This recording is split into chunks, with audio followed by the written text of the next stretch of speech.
हाँ हाँ तो सारे भैंसिया भैंसिया देवे ना कल तो घोटवा कहाँ से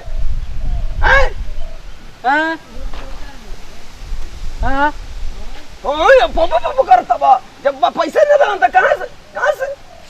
से किन सर हट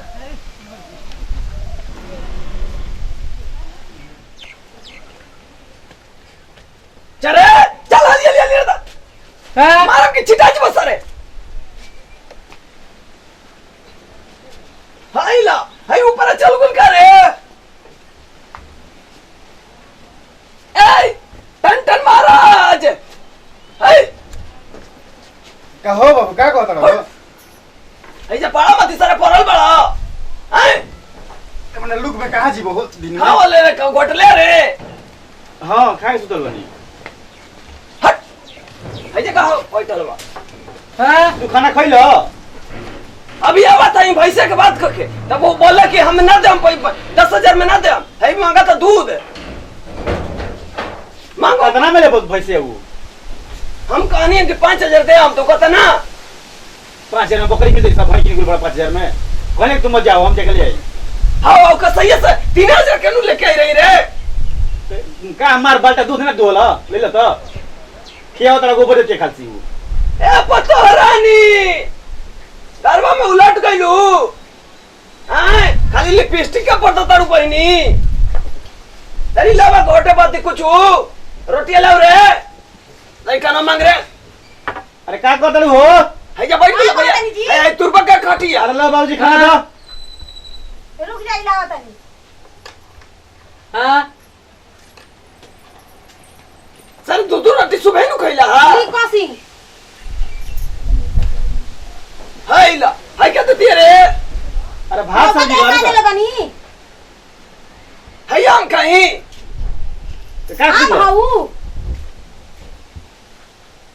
हम खाए मौसा तू जोर ले बा का माने से हां रुको बेटा तो था लगाओ था हाय ये तेज वाला अपने खचवा हम अगर हमको काम को क्या होता है खाद छीट के है ले जा बहनी ले जा अपना बाबा जी के खिया ले जा का खा ले ना का और से हम रोटी नु खाई ना हम सुबह कहां से रोटी लाई जी हां है जा पर्वती जी का बैठल बड़ सर का खाई हो है तोरा सामने क्या करती है रे है छूछे बात दे हम छूछे बात खाइम तो छूछे बात सब्जियों बा मैं लोग दे दा का खाई रौरा है कुत्ता मत हमके खटावती है बताओ तो है छूछे भात ले होती है अरे तो यो तो चीज हम ही खाए हम तो ये सियो खनिया हम ही ना खाए तो का खाई रोटी पोला मांगते बेटा न तो बाबी तुरंत तो मटर ने दम लिखल में खच खच रोटी कहां से रोटी में आटा दे पीसे के ले जाते नहीं तू का कदिया रोटी खाईम तका चपाती ना खाईम रोटी के साथी शर्म आई के करे जवा खाई देबू हर माई में मान जा बता देतन तो कौन करबू बहिन पंची करबू कौन करबू रबिना टंडन के बहिन भाई बाबू ध्यान ना बोली बिछाइलू हाय तका सोनिया रे के माई बोल दिए रे खाया सोनिया रे मेरा ना का खाली रौरा तल्ली पिस्टी किया दे खा देम तुरंत कचरा धो दे हम तर चिपला से सब्जी भात देना तो नहीं खाऊ धुपा दा अभी लिपस्टिक के खाईम अरे जाना बाबू तो ले ले आटा कहां दे बड़ा आटा अरे बाप रे अरे बाप रे हम पीड़ी बात को हाथ ले लाई आटा ले जाई बेटा तो तू ही नहीं दे बड़ा के कहावा हम ये तेरे कहां दे बड़ा नहीं बता दा इसके साथ छोले बन नहीं लाता ना रोना लावतन भात खात मौसा के संडास उतरता ना खोल हम पड़ाव लेके देतन तरह के बना के हमारे भात खात हमारा बसीर हो गई मौसा खा लो तू एकरा के लिया के जा लिए वो आटा हटाने तो मैं उड़ दे माने हां हाय क्या कर दो जी गुंग बाहर तका तो बा लगो कि घूम भाई क्या बोलू हो तका निमन का बा गुंग ने खंता घूम भाई मत बोलो ना तो तुरंत हाथ वाला गंजी भी एक बिता निकाल ले हम तो कहा तनी चुप रहा मुंह बंद कर बुझाइलू ढेर न बोला तो मारबू का बताई मारो की का करम रहे दो हम जाना तो कुत्ता के मारे लू बहिनी कुत्ते के मार ना मार पिल्ला के मार बप्पी हाली काय रे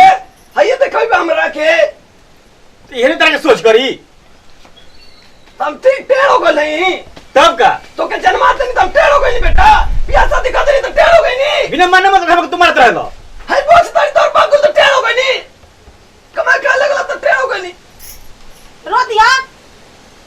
रो बैठ के तू एक दिन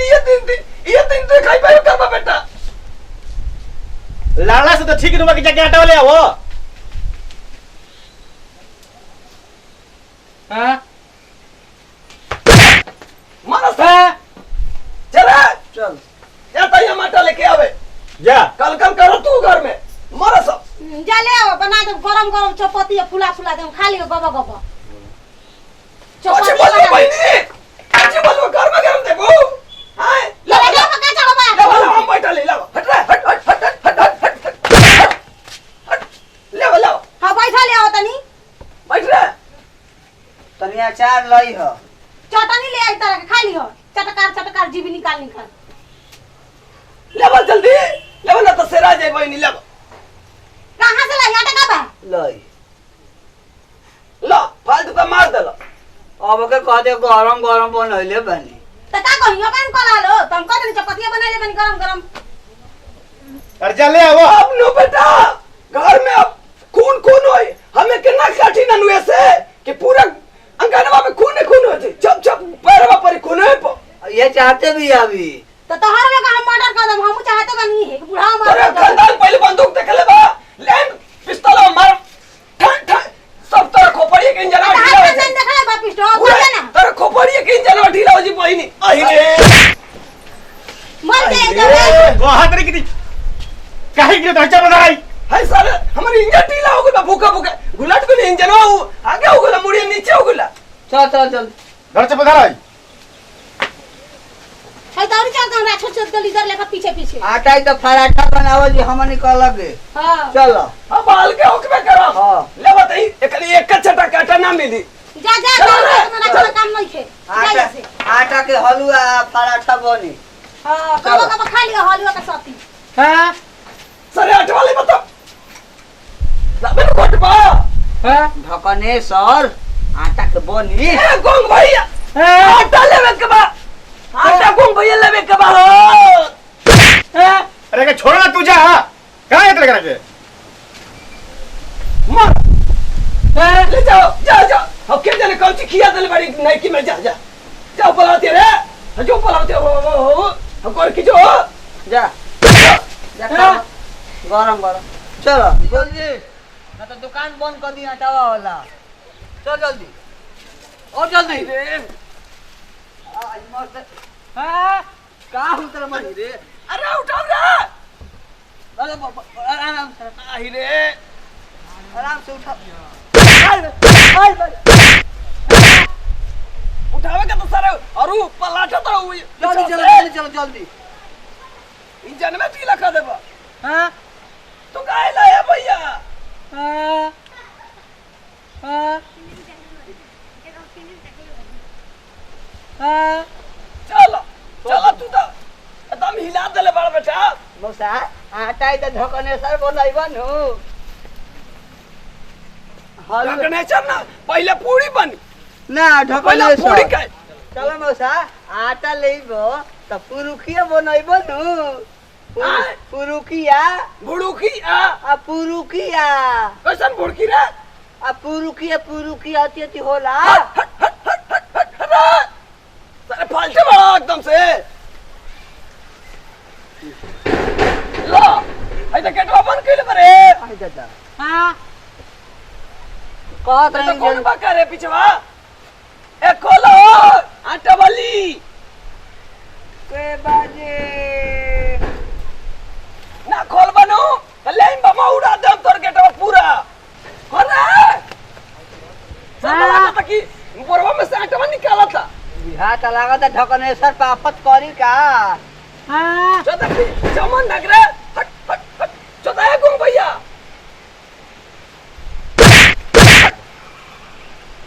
हाँ रुको बुलाओ तेरा हम रुको हो आई रे आओ खोलो के जावा अरे कौन है रे आई कौन हमारे गेट से उतर रहा रे मौसा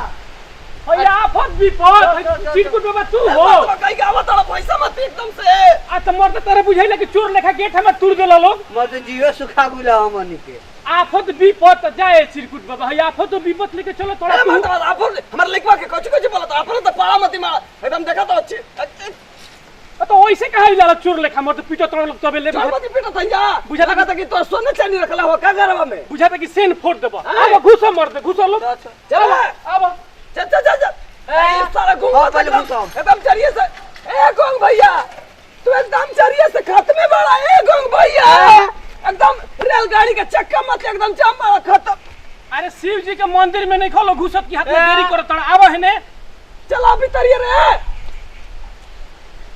आटा गाँव को तो मौसा ढकनेश्वर बनी आज सुम लेखा खड़ा का हो गुलो खड़ा ही है अपन हम बोरा चिन्हत है हां त अपन बोरा चिन्ह ठीक बनू निकालो हम अपन काम में लागल चाल से देखी ना बोरा देख चिन्ह के निकाल लो हां अरे पियर बोरा वाला है रे ये बड़ा बेसी बा मर दे है तो ये ना हमको तो मत यहां बतला रही हां हां ये हां उसी ना मौसा की आ रहा अरे ये आटा रे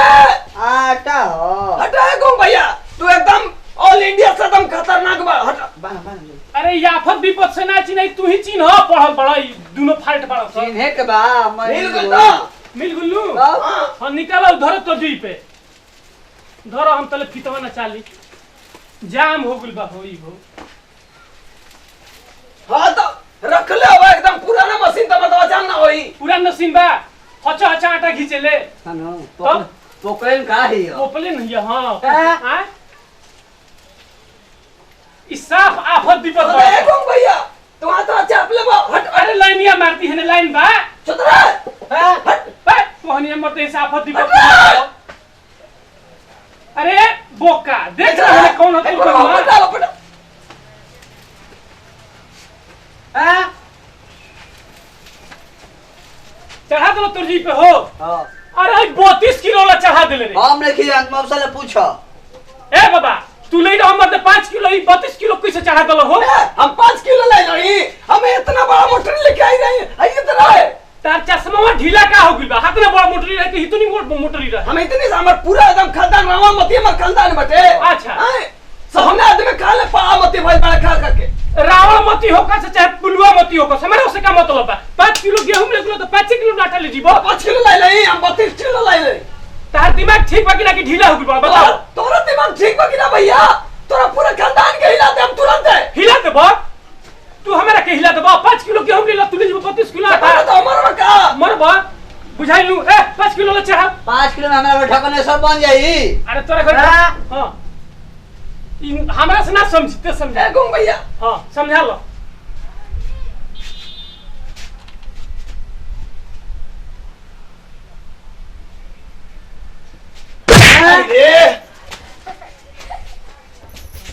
अरे गोंग भैया ओके मारे के बा ओके रखे है हां अरे उको मार देता है गोंग भैया हां बड़ी फाल्ट बड़ा रे बाप ऐसन ग्राहक से काहे हमारा भेंट हो गुलता था मतलब तू हटा देबो कि ना दे बाप अपन बोरा उठावा नंबर लिखावे ले चल इधर ए हाय हटाओ हट बुरबक हम देते हट नहीं हट हट हट कर दबा हम भाम का भैंस करू जाना तो का भाई हाय हाय हट हट हाय देखो हाय तोहरे रंग के बात देखो तार पैंट के रंग के हे बा आदरा तो गाय भैंस खा ली सब हम क्या करी इनकरे पैंट के रंग के हे तो बा खानदान इतनी सखात होई हमार पूरा खानदान एक नाम खाला देखो अब हमार माथा घूमत बुझाई लू जा पैसा ना दिया ले ए गोरा कुड़िया पाड़ा ससुर उठा ले लो इजबा तारा बुझात नहीं खे देखो से देखो ना धर हट अगर बोरा फाटल हां तो तोरा पिछवाड़ा फाड़ दे बेटा सीनाजोरी का तू सीनाजोरी पूरा खानदान के छीटा कर दे हम तोरा पूरा खानदान के चोरी तो चोरी और ऊपर से सीना चोरी है तार लंडेन में आग लगा दे हो बुझाई लू हां हम लंटेन ना बारी हम तो लाइन लगे ले भाई का लंडेन नु हो है ना चश्मा के तू लंटेन बोलबा हां तू ये कहला हमनी के भाषा में हां का हां और काटे के बा ले ना बोरा हां मार मार तू करू मार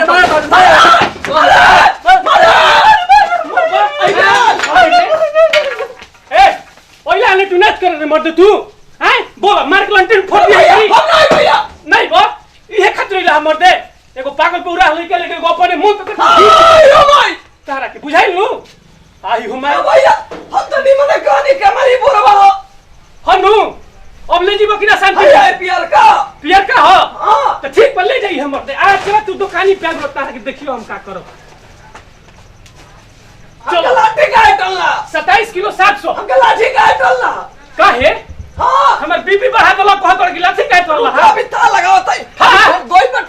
अभी पैसा तो दो कितना कुछ कहते हैं भैया हां के करे के हम अपन मन में सोचत रही अब तो पावत तो के बताओ तो रुका ना जो खा गुइन हाँ। 3 रुपया 4 आना हमरा कभी निकाल के दो 3 रुपया हां आ जल्दी हमर गोरा छोड़ दादा 3 रुपया 4 आना निर्गिया जी हेलो ई 2 रुपया 4 आना बा 2 रुपया 4 आना बा और 1 रुपया अब तो ना बचे हमारा भी तो ये का करेला मुंह मारो बे हटल जाइले पूरा फुल पैसा लो अब बोरा ना चाहिए अब बोरा ना चाहिए तू बहुत तू कोइलो तू ना देबो ना देब आज का ले लिया ना ये मुर्गा अरे। पाल मुर्गा बनो ना तरह के बांस में बांध हम आज हम मुर्गा ना खाई ना हां हम मुर्गा ना खाई ना ए जब तेरा पैसा दे बाकी ना पैसा देबो कि ना देबो पैसा ना बा नहीं खेतावा है जे पास में आई रे आ ही देखा तू ही जाला आटा लेके तू ही जाला आज आटा लेके आयो भैया भैया। ए गाँव वाला मर गया गाँव अच्छा एमे पड़ा तू अभी देखो तन तार के आवो तोड़ू छोड़ावे सब मर गए कार गाँव वाला तार कुल फिरंगी हम खानदान निकाल देते नहीं आज चोदे भैया काहे के छोड़ दो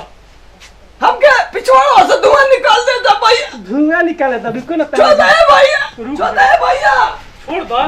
दोनों हेड आई हो माई छोड़ दी अरे तहार भैया, हट, हट। छोड़ दे दोनों हेडलाइट एगो दही वाला एगो पिछवाड़ा दवा से धुआं फेंक दबे भैया अभी ए भैया ई का हो ई का बोल मत बाबू बोलम हमरा अरे मदन तू नाच लगली बड़े तबे से आके आई का करे मतलब ना बांध के जी बान के हाँ। अब तू कर मैं लगलू हमरा पे खोल के ना भाई अब खोली दी जल्दी तो का बनानी है 1 रुपया कम देले बड़े मैंने 1 रुपया का दे तो बाद में ना लेती रहुरा पहले सुन 5 किलो गेहूं लेबू रहल अच्छा। अब 32 किलो के बोरा उठा लेलन आ 1 रुपया ऊपर से कम देता ने पिसाई मैंने अरे उठा मैं तो खेत लिखाता जी सब के बड़ो काहे ओसरी सब के रुपया कम दी त हमारे देवाला निकल जाई अई रही आटा पीसे वाला मशीन इनका के समझा दो बुझाई नु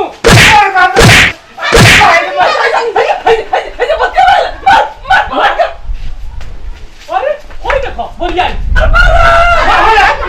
दे उनका सनु का बनानी है जी रहुरा इनके एकदम न मरनी है बुझाई नु नहीं मरनी है? सब बहले रहनी है और जाए कहते रहो कि मरला हम बाबू के एगो में दू को जोड़ ले बड़ा सब बुझाई नु एगो में तू को जोड़ रहा लो हां चुपचाप देखो ते ये रे नंदुआ बुझाई लू अपने बाबू के मत भेजे कभी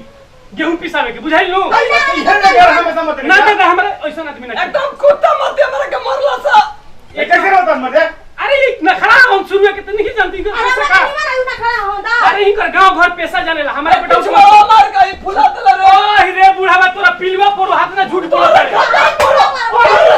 ओए देखो पूरा पूरा खाता है जावे भैया आई हो दादा ए हमारे को बता पूरा दे बुढ़ा यार का मार यो सही नहीं लगा पैसा ना चल ले चल देखो तो निका करतो ले चल ले चल। ले चल उठाई दी उठाई चलेगा पूरा खानदान ओए बम लगाई हमारे अभी भाई को पे दे पहले तो हाथ नहीं में बाबू को पहनना पैसा नहीं मिलता रहा ना ये सब ना पैसा नहीं, पैसा। ना हम नहीं ना, कौन बोल रहा है बाबू? हमारे को पे दो 1 रुपया ना मिली ए हमारे को पे दो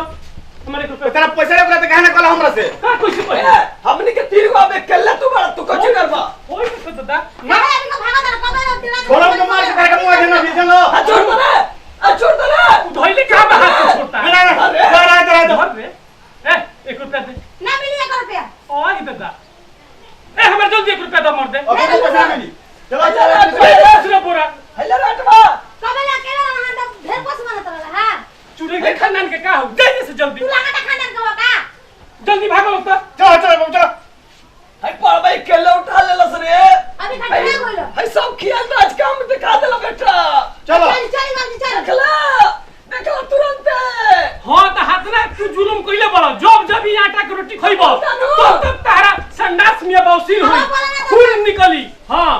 तोहरा कोढ़िया धरो हाँ। तोहरा टीबी धरो अच्छा। तोहरा कोरोना ई धरो फूल तोहरे धरी तोहरा ले जा। बीमारी धरो पूर्ण तोहरा पड़ी बुखार धरो तोहरा खांसी धरो हाँ। तोहरा जहर ले लो भगवान देखो तेरे पूर्ण तोहरा पड़ी खानदान में आ जाए गया जैसे जल्दी चलो ना छोड़ो तोहर पूर्ण पड़ी पूरा खानदान तेरा डेरिया हो जाए पूरा खानदान बीमार हो फिर जाए हो जाए तू लेटरिन में जा ना तू जा आटा खा हमारा देखो चलो ना छोड़ो जा और बड़ा मस्ती